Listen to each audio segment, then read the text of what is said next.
ഇന്ന് തന്നെ ഡൗൺലോഡ് ചെയ്യൂ. കാണൂ നിങ്ങളുടെ ഫേവറേറ്റ് ഷോസ്. ചായ കുടിക്കാതെ അങ്ങനെ ഇവിടെ വെച്ചാൽ മതി. ഞാൻ തന്നെ ചായ കളഞ്ഞ് ഗ്ലാസ് കഴി അകത്തോണ്ട് വെച്ചേക്കാം. പാലെടുത്ത് മോശമാക്കി കളഞ്ഞതിന് ഒരു ക്ഷമയും പറഞ്ഞേക്കാം. ആദ്യം എന്തായാലും ഒന്ന് കുടിച്ചു നോക്കട്ടെ, എന്നിട്ടല്ലേ കളയണോ വേണ്ടയോ എന്നൊക്കെ തീരുമാനിക്കുന്നത്.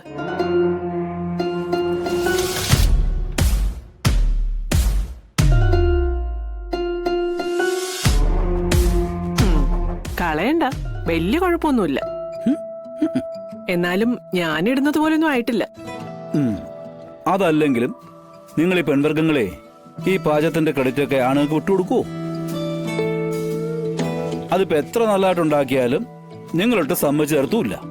സത്യമേ, വെള്ളം വെള്ളം വേണ്ട പൊന്നി, അതകത്ത് വെച്ചേക്ക്.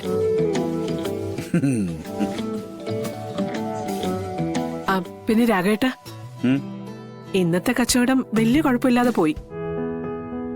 കാര്യമായിട്ട് ബിസിനസ് ഒന്നും നടന്നില്ലെങ്കിലും ഏകദേശം ഇതിന്റെ റൂട്ടൊക്കെ ഒന്ന് മനസ്സിലായി. ഓരോ കാര്യങ്ങളും ചെയ്തു നോക്കുന്ന അനുസരിച്ചാണ് ഭാമേ നമ്മൾ അതിനെ അറിഞ്ഞു തുടങ്ങുന്നതേ. അറിഞ്ഞു തുടങ്ങിക്കഴിഞ്ഞാലോ അത് കൈകാര്യം ചെയ്യാൻ വലിയ പ്രയാസവും ഉണ്ടാവില്ല. കച്ചവടം മാത്രമല്ല, എല്ലാ കാര്യങ്ങളും അങ്ങനെ തന്നെ. ഭാമേ, ഞാൻ ചിന്തിക്കുമായിരുന്നേ, നമ്മൾ നല്ല നല്ല കഴിഞ്ഞ സമയത്തെ ഇങ്ങനൊരു അവസ്ഥ ഉണ്ടാകുമെന്നോ, ഭാമ ഇങ്ങനെ വീട് വിടാൻ നേരം കാര്യം കച്ചവടം ചെയ്യേണ്ടി വരുമെന്നൊക്കെ നമ്മൾ സ്വപ്നത്തിൽ പോലും വിചാരിച്ചിട്ടില്ലല്ലോ. അങ്ങനെ വരുന്നവരെ ഭാമ വീട്ടിൽ കയറ്റിയിട്ടുണ്ടായിരുന്നില്ല. ഈ പകല് വീടും സ്ഥലമൊക്കെ നോക്കി വെച്ചേ രാത്രി കക്കാൻ വരുന്നവർ കൂട്ടത്തിലുള്ളവരാ ഈ വരുന്നെന്നും പറഞ്ഞ് എത്ര പേരെയാ ഭാമ ചീത്ത പറഞ്ഞ് ഓടിച്ചേക്കുന്നത്. ഇത് കാലത്തിന്റെ ഒരു കോമാളിക്കളിയാ. ആ ഒരു രീതിയിലേക്ക് ഭാമയെയും ഈശ്വരൻ കൊണ്ട് എത്തിച്ചേക്കുമല്ലയോ. ഇനി അങ്ങനെ നടക്കുമ്പോ ഭാമ ഇനി ആരെങ്കിലും എന്തെങ്കിലും പറഞ്ഞാലും ഭാമ ഇത് കാര്യമാക്കണ്ട. നമ്മളെറിഞ്ഞ ഓരോ കല്ലുകള് തിരിച്ചു വരുന്നതാ. പുറം കാണിച്ചു കൊടുക്കുക അല്ലാതെ മറ്റൊരു നിർവാഹവും ഇല്ല.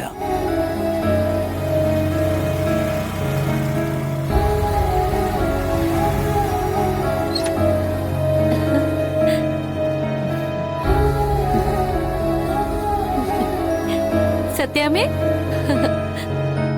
വിവാഹം ഉടനെ വേണ്ടെന്ന് ബാപ്പച്ചി തീരുമാനിച്ചു. തുടർന്ന് പഠിക്കാനും പറഞ്ഞു. അത് വളരെ സന്തോഷം തരുന്ന വാർത്തയാണല്ലോ. അങ്ങനെ ബാപ്പച്ചിക്ക് കാര്യങ്ങൾ ബോധ്യപ്പെട്ടു അല്ലേ? അതെ അതെ, ആരോ ബാപ്പച്ചിക്ക് ഇക്കാര്യത്തിൽ ശരിക്കൊരു ക്ലാസ് എടുത്തിട്ടുണ്ട്. ഇല്ലെങ്കിൽ പെട്ടെന്നൊന്നും ബാപ്പച്ചിയുടെ തീരുമാനത്തിൽ നിന്ന് മാറുന്ന ആളല്ല. അതാരായിരിക്കും എന്ന് എനിക്കൊരു സംശയമുണ്ട്. അതപ്പോ ആരായാലും ഞങ്ങളെ തോറുന്ന സന്തോഷം പഴയപോലെ തിരിച്ചു വന്നല്ലോ. ഞങ്ങൾക്ക് അത് മതി.